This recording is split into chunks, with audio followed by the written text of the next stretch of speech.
You're listening to the Dear Baseball Gods podcast. I'm Dan Blewett, and on this show, you'll learn advanced concepts in baseball, explained simply. I'm here to guide you on your baseball journey and help you paddle through what's now an ocean of misinformation, guruism, and overly technical diamond babble. All right, folks, welcome back. This is the 100th episode of the Dear Baseball Gods podcast. So if you're listening to this, number one, thank you for being here. Maybe you're brand new, maybe you've just picked up the show recently, or maybe you've been here from the beginning. Who knows? Either way, thank you for listening to my musings, ramblings, teachings, whatever you'd call it, over these 3.5 years now, actually. So in today's episode, I'm going to talk about 10 things I've learned over the years, over these past 3.5 years that I felt have made a positive change in my life that I would like to convey to you. Maybe one of these 10 hits a chord. Obviously, some of these are going to be moderately COVID related. I mean, I think one of the sentiments about COVID-19 is that it's been an accelerant. So, an accelerating agent for change. So things that were going to happen maybe in a couple years have suddenly all of a sudden happened in 3 months or in 6 months or whatever. And I found that's been the case with some of my endeavors and things as well. So without further ado, I'm going to get to 10 things I've learned since the Dear Baseball Gods podcast started back in March of 2017. All right, number one. If I had to give some advice, it would be, and this is going to be number one and number two, it's both follow your passions and follow your skills. Now, I'm 34, so I don't need to dole out too much career advice because I've only been living in the real world for about a year, and I consider my descent into the descent or ascent, whichever way you'd put it, into the real world really just this past year when I left my academy, Warbird Academy in Illinois, sold it, and moved out here to the East Coast to be closer to family and sort of start over. So for all of my life, I followed my passions as a baseball player. School didn't really interest me that much, and so I chose philosophy as a major. I'm not sure if that was a passion then, but it's certainly a passion now. And what I found was that getting paid for your passion is quite hard. I had a successful business in the sense that we paid our rent every month and we paid ourselves a meager salary every month, but I was certainly not successful in creating, a lot of wealth for the business and not a lot of wealth for myself personally or my partner, Lucas. It was just, baseball academies are difficult to have a lot of money left over at the end of the day when you paid all your bills and paid your employees and it's a seasonal business and you have, limited hours in the day to harvest hay, I suppose, that old farmer saying, whatever it is. And so a lot of people, and this was a thing I learned from Mike Rowe in his podcast, he said, look, most people can't follow their passions and make ends meet. And I do think that's true. Now, I am make ends meet following my passions. I still make a significant amount of my income from my baseball endeavors on the web. And so that part of that is this podcast and other things. A lot of it's indirect and a big weird web. But part of this is following your skills, and that's number two. And I want to explain how these two are intertwined. I think when we only follow our skills, we lead ourselves to a path where we're unhappy, where, we do work behind a computer or we do work at the construction lot or whatever it is, and it's not really what fulfills us, right? For me, working with people and educating people and spreading, I think, a positive message and helping people avoid mistakes that I made, that's my passion. And I'm continuing to build skills to help me parlay that into, my career, which in at least a percentage it is. But with that, and this is something I've had to come to grips with, is that some of my skills that I've developed from baseball, from, learning to podcast, has made me marketable to other companies. And so I do consulting these days and I enjoy it. Do I enjoy it as much as my baseball endeavors and, being here talking, pitching here with you on this podcast? No. But I think there's a balance that has to be met. And I've heard this advice from many, smart people that you do have to find a balance between stability, which is following your skills that people will pay you for, and also following your passions, the things that get you out of bed and keep you fulfilled at the end of the day. So number one, follow your passions. Do this with a grain of salt. And number two, follow your skills. Also do that with a grain of salt. So number three, the third thing I've learned in the last 3.5 years since this podcast started is that social media is, I think, awful. So this past year, some of the positive things that I made, and this was before actually COVID-19 hit, but it was accelerated because of it. I've been off Facebook for years. So if you're a Facebook friend of mine, I don't follow you. I follow literally not one person on Facebook, including my family. And I have not made a Facebook, like a personal post, except for maybe like announcing my book and some other things in the last many, many years. I think Facebook's the worst. People bicker, they argue. It just seems to suck the life out of everyone. So I cut ties with Facebook a long time. I still have a long time ago. I still have a professional page, obviously, that I repost content, stuff like that, because it's, people find stuff there. But I don't participate in Facebook in any way personally. I don't follow anyone, so I don't see anyone's feed. And I've been a lot happier for it. So I'd highly suggest this, that if you find yourself being, your blood boiling because of something someone posts on Facebook, I guess ask yourself if that person and their opinions really matter, because they probably don't. And so stemming from that, I had to make a difficult business decision this past year, which was to sort of cut ties with Instagram. So if you follow my Instagram account, you'll notice that I have not made a post since probably March, which is that's 6 months by now, 7 months. And that decision was like, look, yeah, I have a brand, whatever you want to call it. I hate using that term. But I can't possibly post to Twitter, Instagram, Facebook, Pinterest. I do have a Pinterest account that's like automatically posted with my content. YouTube, I run 5 podcasts. It might be 6 soon. I can't possibly post like original new content on all of them. So I finally was like, after feeling guilty about Instagram, because everyone's on Instagram, right? Like you need a big following on Instagram. I finally said, screw it. I'm not happy on Instagram. I'd rather have the app off my phone because I scroll and look at nothing and don't get any value from it.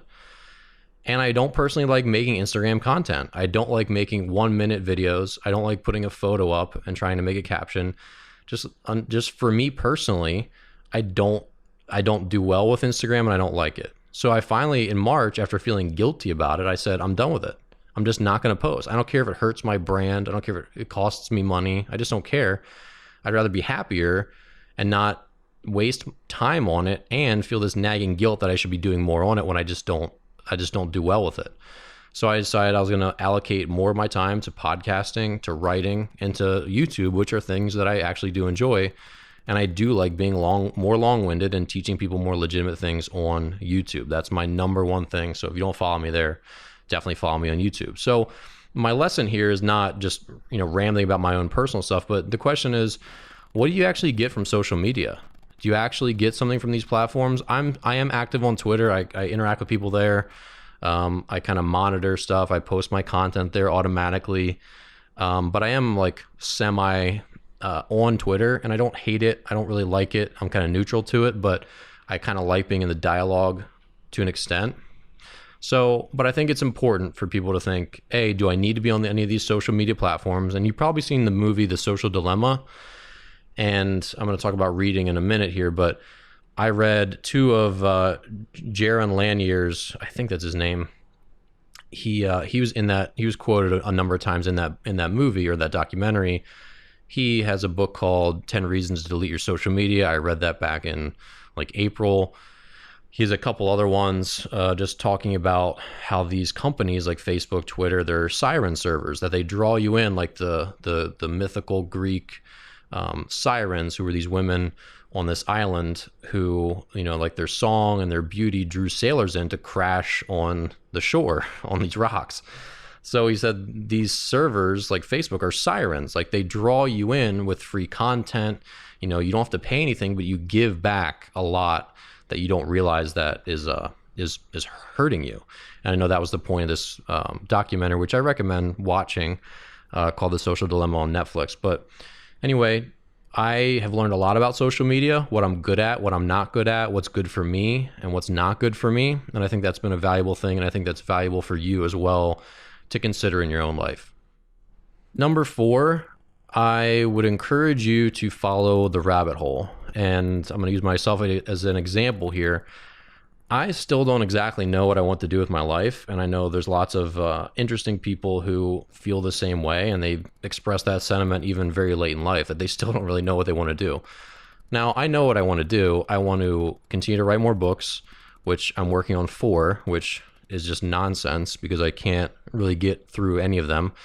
And I want to speak mostly full-time in front of groups of athletes and parents and coaches. So I know those things are true, but there's also other things that I'm interested in. I pick up a new project every week. It often precludes me from finishing projects that I already have.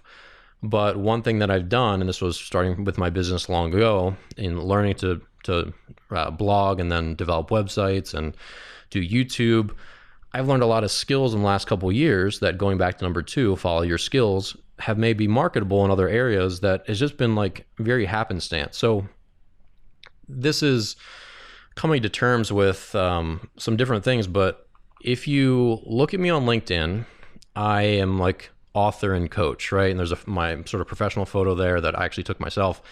So haha, fooled you. It wasn't actually taken professionally, but my LinkedIn profile just says like I was a baseball player and I owned a baseball academy and I would do baseball things, right? And I've been putting off for quite a while now actually making a professional marketing website and consulting website, which I do on the side, in part because I didn't want that to be my job title. I didn't want to admit to myself that maybe I couldn't or just wasn't making a full-time living as a baseball guy for the time being, because I had always done that prior. And so I was kind of just denying the fact that, this is really part of who I am. Like, I am good at helping other people get podcasts started, do YouTube videos, like produce all this stuff. Like, I produced an audiobook, which was an absolute nightmare, but taught me a lot of stuff about audio production. And that's part of the reasons that I run 5 podcasts and I'm a consultant for 2 and possibly soon to be a 3rd. So this is following the rabbit hole. Like, I just started to learn skills and dive in. I've had great mentors, including one of my clients, Alan, who's probably listening. He's a huge encourager of mine for learning new skills and doing these things. And so it continues to be like, learn this new thing, like see where it takes you and just go with it. Just throw stuff off the wall. And if nothing else, for the last 3.5 years since this podcast started, I've been throwing a lot of stuff off the wall, like a lot of stuff. Online courses, my books. I make money lots of random ways, and I'm really not driven by money at all. But all these different things, you try to do to like pay the rent and free yourself up for other time to do stuff that's really important to you. So ultimately, one day, money is important to me because I want to just be able to sit around and speak and write and not have to worry about anything else. And so to do that, you throw things off the wall and see what comes back. So if you are considering starting a side hustle, or your son or your daughter are considering a new sport or a new activity or a new whatever, do it. Like, let them do it, throw some money at it, see what happens, because you just never know. I mean, I just started doing YouTube videos about 2 years ago because I wanted to support my online courses. And what I figured out over time is I don't really want to sell online courses long term. I'm very proud of the courses that I've created. I think they're very valuable. There's a lot of great content, and that's all video, obviously, but really I want to just make videos for free for people so people can have access to the best quality stuff I produce at no cost. That's my long-term goal. And so selling online courses will allow me to have the money to not be homeless, to eventually get to that point. But my YouTube channel is at about 1,000 subscribers a month now, and it's slowly getting to that point. So that all started from just like, what is this online course thing? What can I do to support it? I guess I'll make some YouTube videos. How do I make my YouTube videos better? How do I be better on camera? How can I make these more valuable to people? And then it's just like slowly starting to grow. And obviously I'm not where I want to be, but all that stuff stems from just sort of trying new things, developing new skills, and following the rabbit hole. Number 5, meeting new people. So I'm an introvert by nature. People don't really guess that as much anymore, but I definitely do get my energy from recharging at home by myself. I was built for COVID-19 lockdowns essentially. Although I did really learn the value of relationships and just how important and restorative quality time with other people is. So I'm definitely an introvert who's learned the value of interaction a lot more in the last year than I have probably in my whole life, when it was always readily available. Isn't that how everything works, right? You don't appreciate till it's taken away. But one of the reasons I do like living in a city, and I live in DC, is that you're exposed to way more people, right? Just way, way more people. You walk all over. You take the metro. There's so many more activities you can do. Everyone knows someone. So with all that stuff, it just, sometimes you lose perspective on just how important connections are. And just from meeting people, taking an interest, and genuinely listening, that's a really big thing. So I've probably listened to or read 3 books on listening, like specifically about listening, in the last 2 years, because I had to deal with conflicts at my baseball academy. I was sort of like the guy to handle that. And then just trying to, be better at it. And I think meeting people and having the courage to talk to them, and then actually genuinely listening to them, which this is also a skill that's been integral in my podcasting. So if you listen to my other podcast, the Dear Baseball Guy, or the Morning Brushback, really all I do, and I'll let you in on a secret here, Bobby and I don't prep much at all for that podcast. Now, obviously we're not a famous podcast, but what I've learned is podcasts that get a lot of listens, it's really tied to how famous those people are. There are some that take off, right? They catch fire. There's definitely some like that. But a lot of the podcasts that are very heavily listened to are because of name recognition, right? Like famous dude X starts a podcast, he's got a pretty big following. Famous woman Y starts a podcast, and then her podcast has a lot of listens because she already has a big following. It's not really necessarily because of the podcast quality itself. And as someone who's recorded enough episodes, I think I've done probably close to 500 between all of mine, including the Twinsies podcast with my former partner, Lucas Cook, which is now defunct. Between all these podcasts, I think I have enough of an ear to say who's good at them and who's not. And a lot of people aren't very good at them. They're not very good at interviewing, and there's a lot of boring podcasts out there.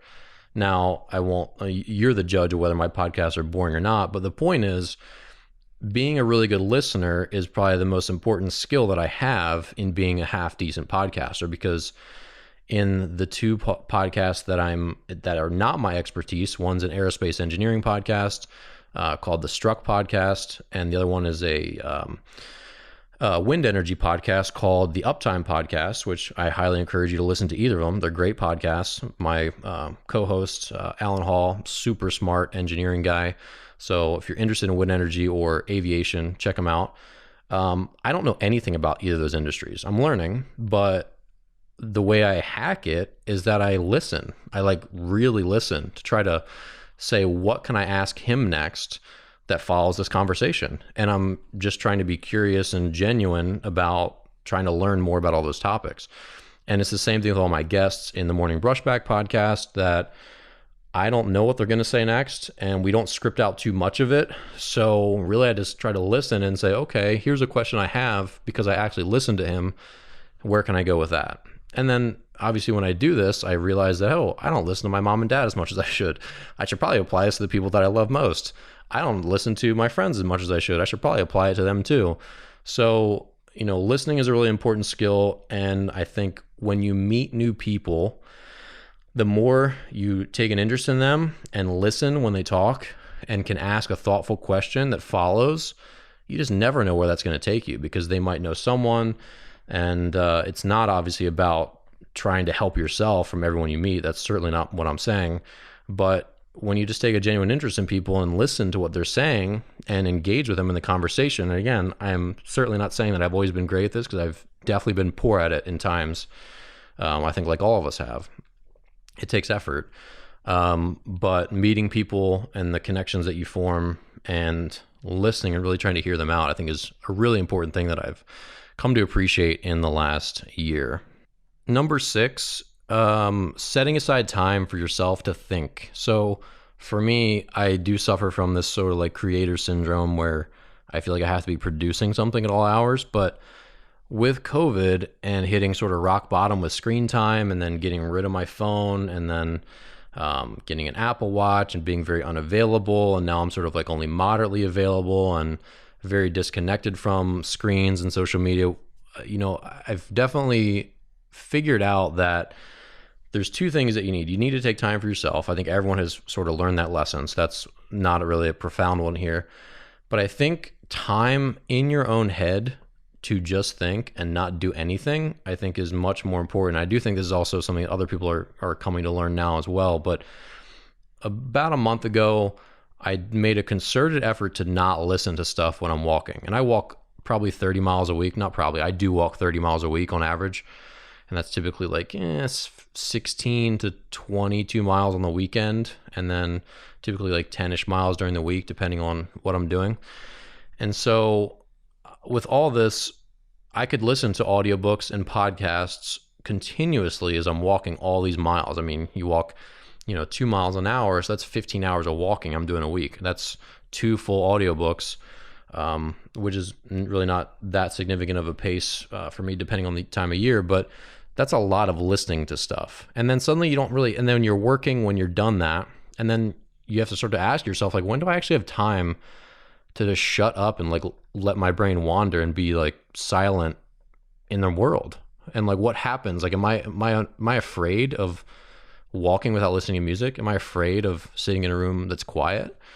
And I think I was a little bit, and I think a lot of us are. And what's odd is most of the time now, with those 30 hours, I probably went down from 25 hours of listening to audio or music to maybe 5 hours of listening to audio or music. And the other 25 now are silent. I'm just walking and just like walking outside, which is like really weird. And it's become not weird again because I'm used to it. And it just lets my brain have time to just think. And I have ideas, and I write some of them down. Some are really stupid. Some are just inconsequential. Some are pretty good.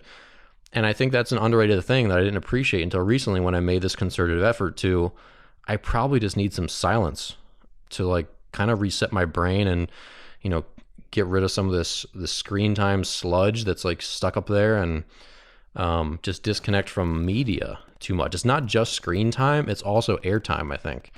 And so that's been an interesting thing for me, and I think it's valuable. And so I'd encourage you to try to not listen to stuff when you're just passing time, whether it's in your car or it's in your walk. I think try it and just see what happens. Give it a couple weeks and then see if you really want to go back. I haven't really wanted to. I don't really listen to much music anymore because my default is just walking. Number 7, you have to feel it.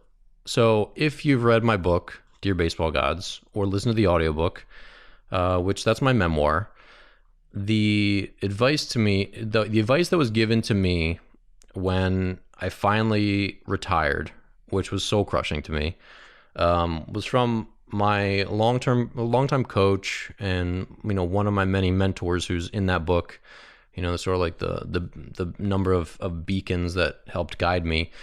He told me about how his heart was ripped out when he retired from baseball, and that, just like with any other process of grieving, you just have to let yourself feel it, and you have to listen to it and just sort of just deal with it.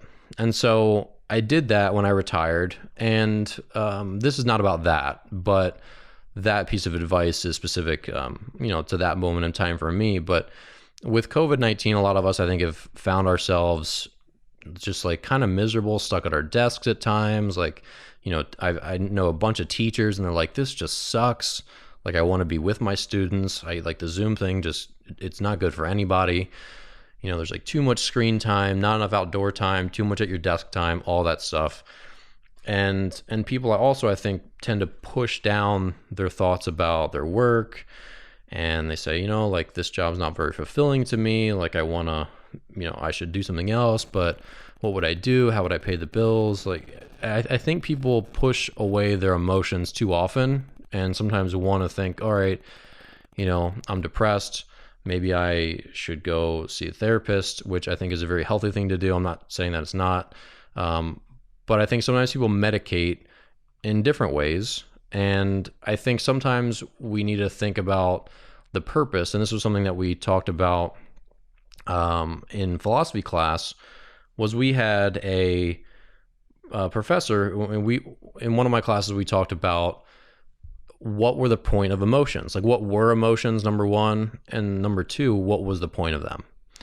Should we listen to them? Should we not listen to them? And so one of the examples in class that we talked about was, a farmer builds, or he plants his crops on a piece of low land on his property, right? And in year one, it floods. They have, pretty normal rain, and it floods and kills his whole crop.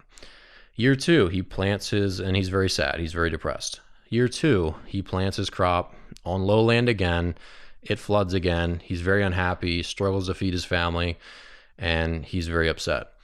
Now, and I'm not making any judgments about any one specific condition, so don't jump there with me. But in class, they said, all right, so this guy has done something that's causing him mental pain, right? It's causing him mental anguish. He does this thing and he feels sad about it, right? He feels unhappy.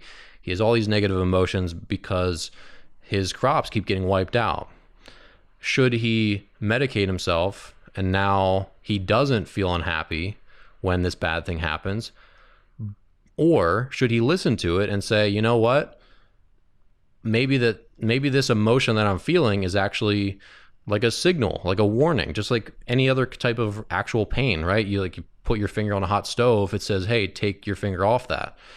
And we actually know that people that grow up without pain receptors, it's a really rare disease.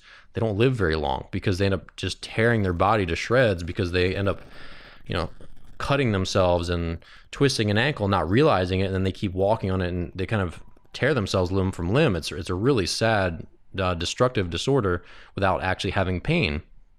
And the same, I think, and this is something we just talked about in class, and I don't know that we ever came to a conclusion, but I was relatively convinced that our emotions serve a purpose. And I think we would all agree the same thing, is that when you're unhappy and you feel the emotions of sadness and whatever, it's telling you that maybe the thing that you're doing isn't best for you, right? With this farmer planting his crops in low land, hey, dude, maybe stop doing that and you'll be happier. This is saying make a change. Now, again, there's so many very, very real mental illnesses that require medication, require therapy, all that stuff. I'm certainly not saying anything about that. But for all of us who just have these typical everyday emotions that I'm not as happy as I could be, we need to, I think, listen to those a little bit more sometimes and not run to whatever it is that we do in our lives. And all of us have different ways of medicating, but listening to them and saying, maybe I need to make a change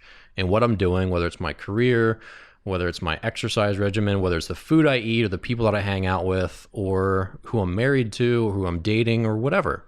All those things are sources of emotions. And when we're really happy, we know it.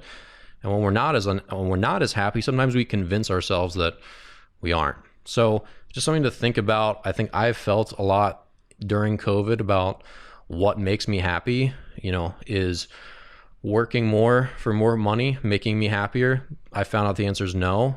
I found out that finding a strong balance and volunteering some of my time to help other people is kind of like where I feel best. So for me, listening to a little bit of my, I'm working too much, I'm behind a computer too much, even though this is stuff that I like doing, it's still just too much. I need to go try to find some meaning outside of my computer. That was positive for me, listening to that emotion and going out and starting to volunteer a little bit of my time and just do other things to get me outside of that. So whatever is going on, make sure you take some time to feel it and listen to it and ask yourself what it could be urging you to do.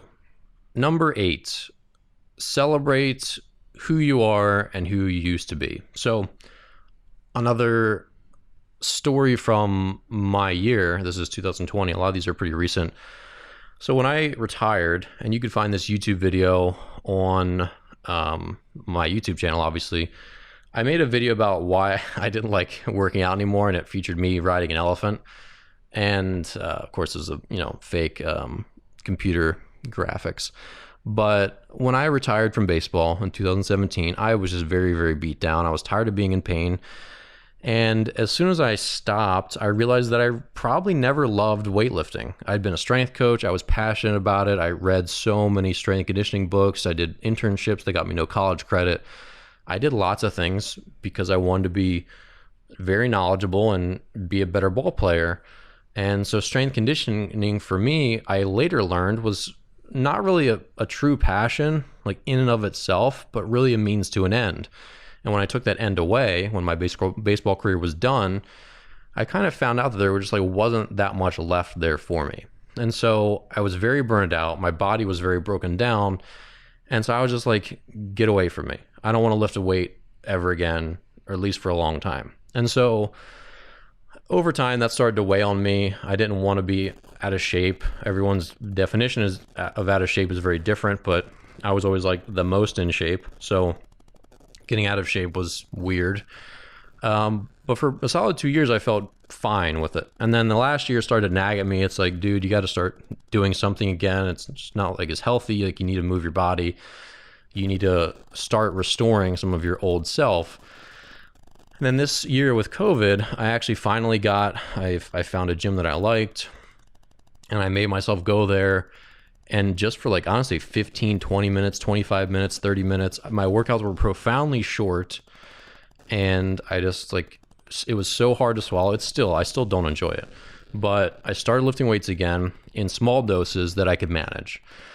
And after that, I still was searching for a reason. So I was finally consistent. I'm still consistent now. I've been lifting for, I think, 4 or 5 months now consistently.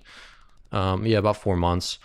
And I'm happy about it. Like, I'm happy that I'm working out again. I still do not like the act of working out. I don't feel rejuvenated. I don't feel like it's my time to mentally be free. Like, I don't get any of those benefits that you might get, which I'm glad that you get them. I just don't.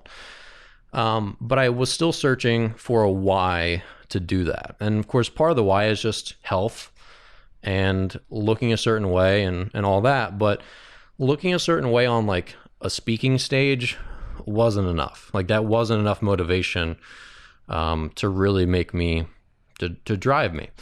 And so finally one day, this was a couple months ago, I was in the weight room and I was like squatting and looking out the window and looking through the plate glass window, and I kind of caught a reflection of myself, and I had this weird deja vu moment where I just felt like I was 19 again in my college weight room, just like struggling and striving under that bar. And it felt like a weird visitation from like my old self, like he was there with me. And after thinking about that weird experience, because it was just strange, that I decided that my why was kind of because when I looked in the mirror in the future, like from that point on, I wanted to see my old self. Like, I wanted to see him and the things that we went through together. That was my why. And so for me, lifting weights today, I'm still struggling with it. Like, it's not my favorite thing. Well, I think I just told you that I really don't like it very much, but my reason for it is part in just like honoring who I used to be. Like, I don't want to be some skinny armed, like kind of like dad bod sitting at my computer, like not really bearing any resemblance to the guy who did all these cool things in baseball and came back from 2 Tommy John surgeries and played some pro ball and had some cool experiences and, made it pretty far for being a no scholarship kind of kid. So I decided that was my why. And I decided that just in general, I think finding some way to honor who we are and celebrate what we've been through and kind of keep ties to the past. And I think a lot of us do that. I don't remember who told me it, but people said, like when you see you see like an old military veteran still walks by in his like, he wears his army fatigues, or he wears, not his fatigues, but he like wears his army jacket all the time, right? Or you see veterans still wear their, I served in Korea hats as they wear it every day, right? And the sentiment was that people wear the clothes that put them in their happiest place in life, or where they fit in the best, or where they're doing the most purposeful thing. And I think a lot of some of these ex-military guys who still, you see them once in a while where it's like, why does that dude wear like army issue stuff all the time. It's like probably because he was his happiest, he was his best self in his own mind when he was in the military, and he doesn't want to lose that. Like he needs to put on his, some chunk of his fatigues every day to feel like his best self. And I kind of get that now. So for me, I don't feel any competition with other men. Like I can see a man who's in better shape than me, like bigger muscles, like better abs, like whatever. I don't care because I know what I've been through. Like I know who I am. Like I don't compare myself to other people in that way. That's not what muscles mean to me. But looking like my old self, where I was very muscular, in great shape, that kind of stuff, just seeing him in the mirror and saying, this is what you and I went through, that I think is an important part of me going forward. And I think that's probably an important part of a lot of us, just knowing that this is what I did. And whether that's, staying in contact with people from your past, or maybe it's, continuing up some art that you used to make. Like I know a lot of people who were like huge creative people when they were younger, but now they have full-time jobs and they just don't have as much time to paint or to draw, but they're still really artistic, and it's like a piece of them. And I think for them, it's the same thing, like just taking time to paint or to draw or to, to go jam on the guitar or whatever it is, just maintains a connection with their old self when they did some pretty special, cool stuff that, maybe other people couldn't do or just was unique to them. So I think maybe you out there, whoever you are listening, there's probably something like that in your life where, maybe you just need to reconnect with your old self. Number 9, don't compare yourself to other people. So I mentioned this briefly in the last one, that I don't compare myself and my physique to other men because they're not me, and that doesn't matter. I think comparison to other people is important in a sense of understanding like what the set point is, like what we should be doing with our lives. Like you shouldn't be way out of shape. Like your body deserves better than that, right? We should be eating healthy food. We deserve to be pushed a little bit by hearing like, other people's great habits. That's a good thing. But at the same time, one of the things that pisses me off is this like love affair Americans have with productivity. And a book I read recently talked about productivity and work and whether it actually brings, us more meaning out of our lives, and how much, how many hours do we devote to work, and is that really what we should be doing?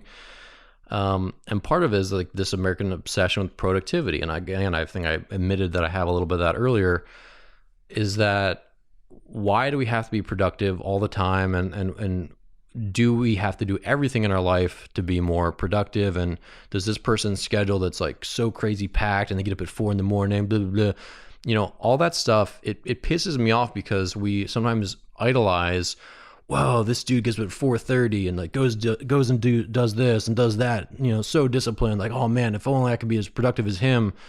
Like people are all people. Like no one is just up at 4:30, 10-mile run, and then goes right to podcasting, and then goes right to all these meetings and just crushes it, then writes, 20 pages of his book, then does this, then does that. Like that just isn't reality for anyone. Like if you followed around some of these people that we idolize who are super productive, like impressive people, and including myself, like if you look at, and I'm not saying that I'm impressive, but if you look at my body of work on the web, there's a lot of stuff out there. And believe me, there's lots of days where I don't get out of bed as fast as I should, and I waste a lot of time. So don't act like, yeah, I put out a lot of stuff on the web and I create a lot of things, but believe me, I waste plenty of time too. So it's all smoke and mirrors. I'll tell you that right now.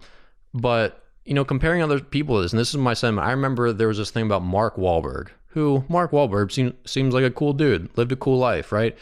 There was this thing, they were showing his daily routine where he was getting up at 3:30 in the morning to start his day.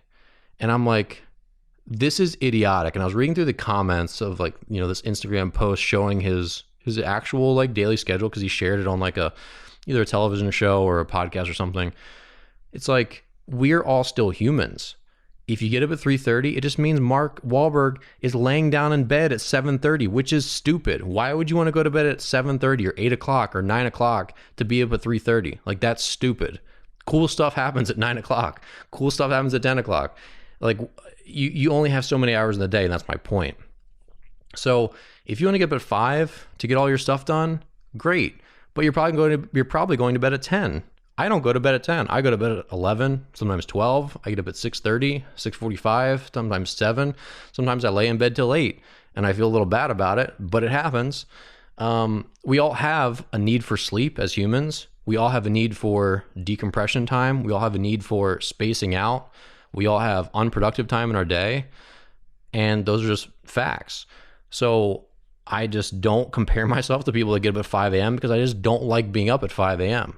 Sometimes I do. Sometimes I do. I'm like, wow, this is great, but you have to pay to get up at that hour, right? Like, even if I do sometimes like being awake at 5:30, I'm like, this is so peaceful. Like, it's kind of nice, blah, blah, blah. You get so much stuff done.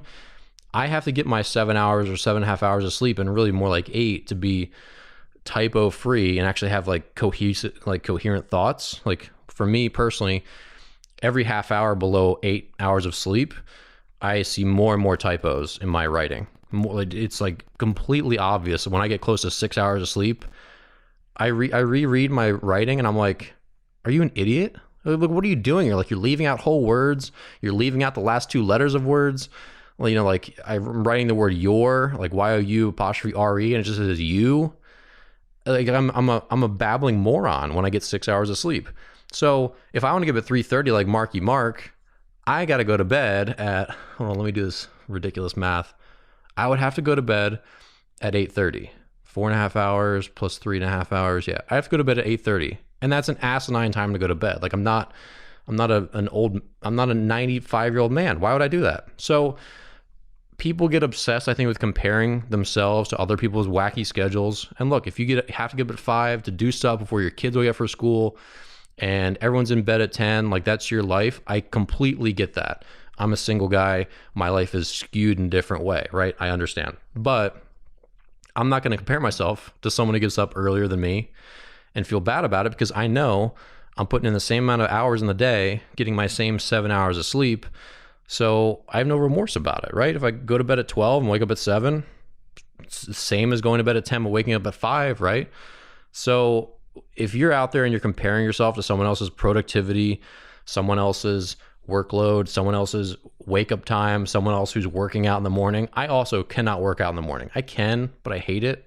I'm my best self working out at like 3 o'clock. So I try to make my day, kind of like it gets cut in half by my workout. So I'll be up at 6:37 trying to get moving, doing good work from like 8 to 2:30, and then 2:30 to 3:30 I'm typically trying to get my workout in, and then I try to get back to it from like 4 to 7, something like that. That's a typical schedule. But again, the point here is just that everyone's life is different. Everyone's circadian rhythm is different, but we're also humans. We all do the same things. And, if you're out there feeling bad that you don't have the productivity or the schedule of someone else, just move past it. All right. Number 10 is read a lot. So a couple years ago, I kind of had this, I guess, immature view of reading, in that I felt a competition because I wanted to be a writer. And I am a writer. Like, I've written 2 books, like whatever. But I kind of felt like I didn't want to validate other writers by giving them my money and read their book. Like, it was almost like a weakness that I had to read their book to acquire something, that I could figure everything out myself, right? But as I was doing some new digital endeavors, I realized I legitimately knew nothing about marketing, and I needed to learn more about it. And I also needed to learn more about like dealing with conflicts and dealing with people, because in my academy, we had a lot more parents to balance with our teams, and I was just having to deal with more parents and more just issues between coaches and parents and all this stuff. So I just started to say, okay, like, I need to read some books and, figure out things I don't know and be better at this. So as I did, I started to realize, like, wow, I'm learning so much. But no, that you just get so much when someone gives, their life history with a topic. Like, this was what my career was in marketing, and I'm giving you all this insight. I mean, it's amazing. And that seems like super obvious and dumb, but most people don't read, and I didn't either.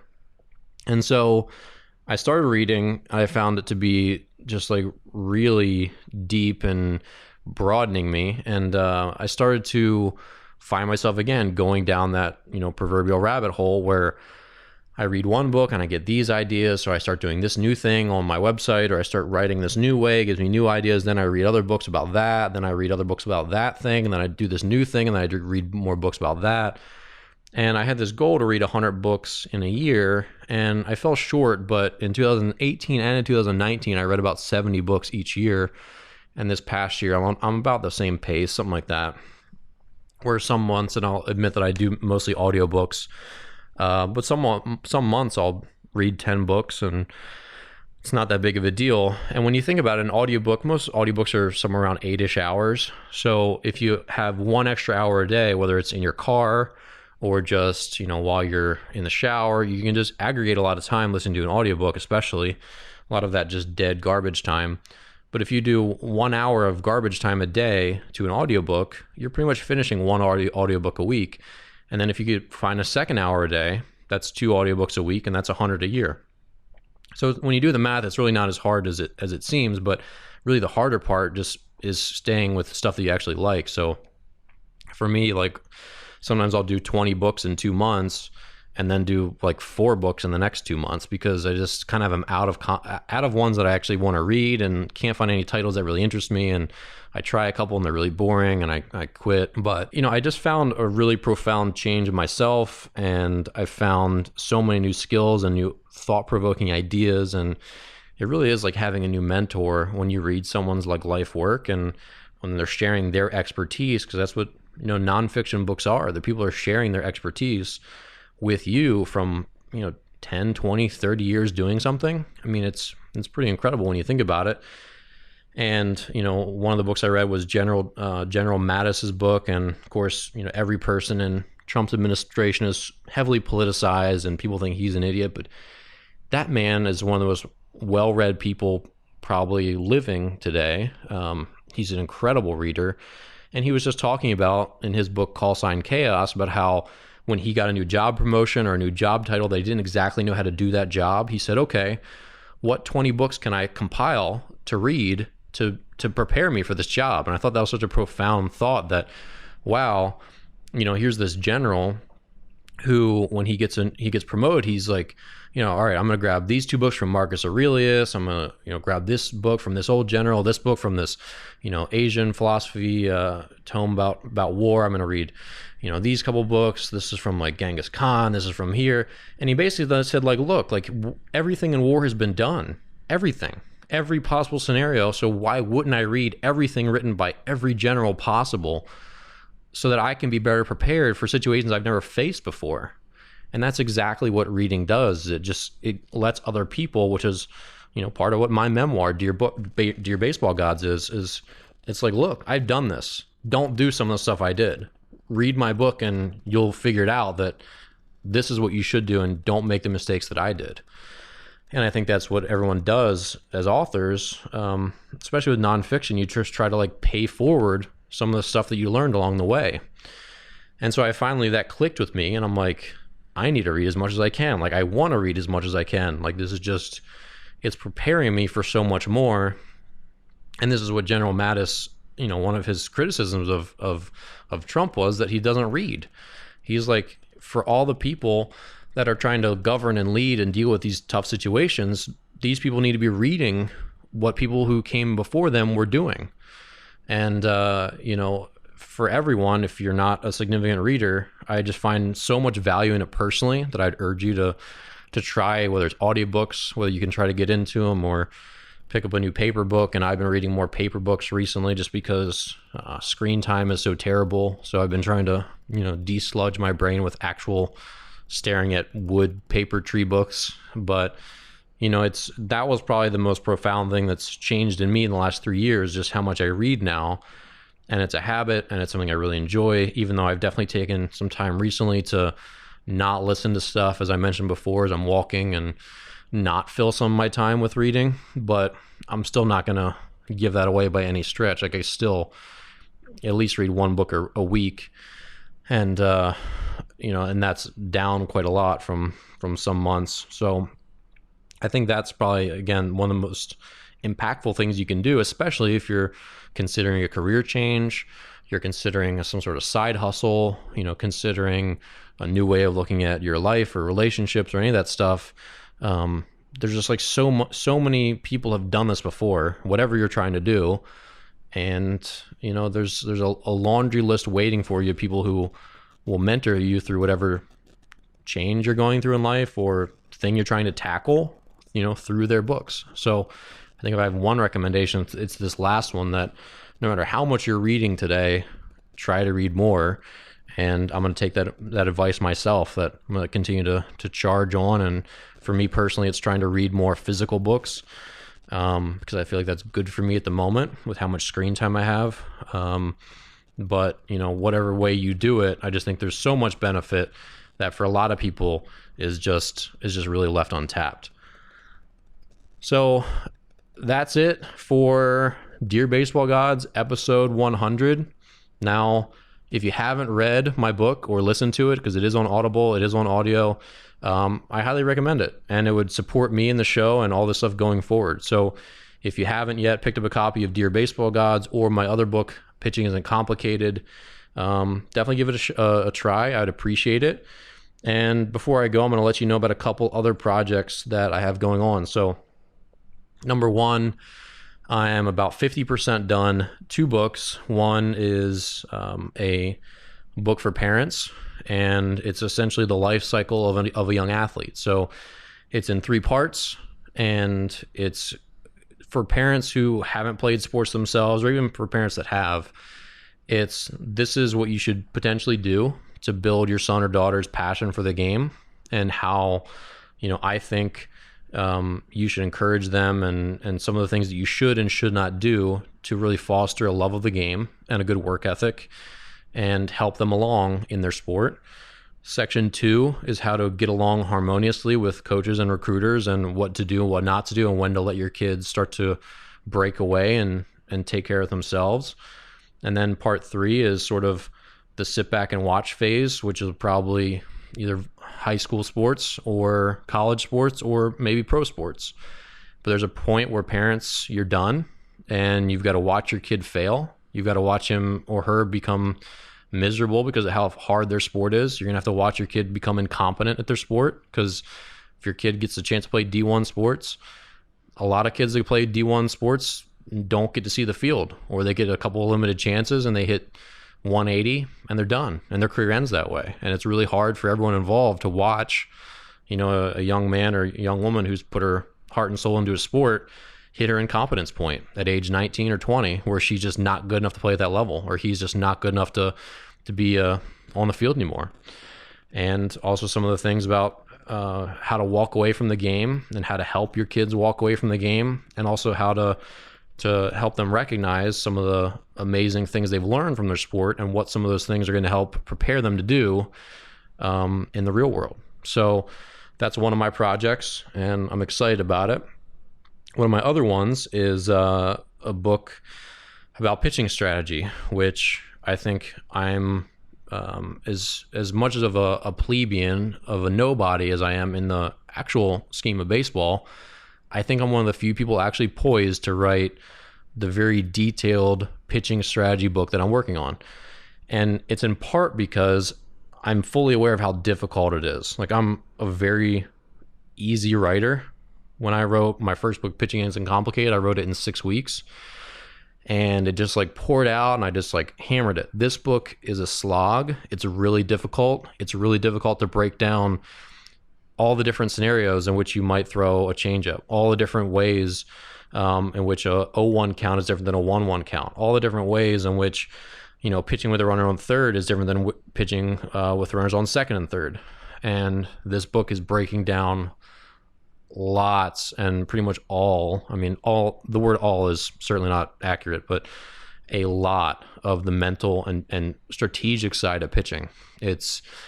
It's everything that's not physical about pitching is essentially going in this book. And again, for me, being a very capable writer, this book is extremely challenging for me. And it's a subject that I know very, very well. And that's why I think there's probably not many other people who would either even think to do it, number one, would have the platform where they'd want to do it, because financially, unless someone's paying you a significant amount of money to write a book, which no one would ever pay you a significant amount of money to write a baseball book, the question is, what's the payoff for my investment?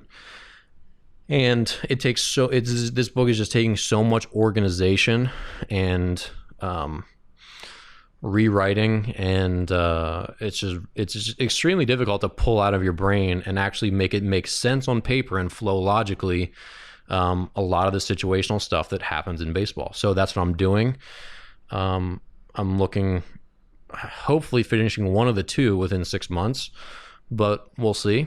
And then I have 2 more that I'm not going to mention because they're so new that it's just not worth mentioning, but 2 other projects that I'm excited about that we'll see how they start to materialize. But the goal for me and my process is sort of just starting it and seeing what happens and how easily it flows out, and then kind of going from there. So that's kind of what the future holds for me. But anyway, I appreciate you being here for the 100th episode of Dear Baseball Gods. This is a long one. I know it's 3 times longer than the typical episode that I'm putting out, my typical format today, but I think that's okay. So appreciate you being here, and hopefully for the next 100. Well, that's it for today's episode of Dear Baseball Gods. If you enjoy the show and would like to support me while improving your baseball IQ, buy one of my books or enroll today in an online pitching course. Sign up for any of my courses through the links in the show notes and save 20% with code BASEBALLGODS just for being a listener. My online courses walk you through pitching mechanics, strategy, learning new pitches, and mental skills training. They're start to finish an amazing solution for pitchers, parents, and coaches who want step-by-step instruction. Pitching Isn't Complicated, my first book, is a thorough pitching manual with strategy, pitch script, mechanics, mindset, routines, and other high-level pitching concepts. Not sure what your son is in for if he falls in love with the game?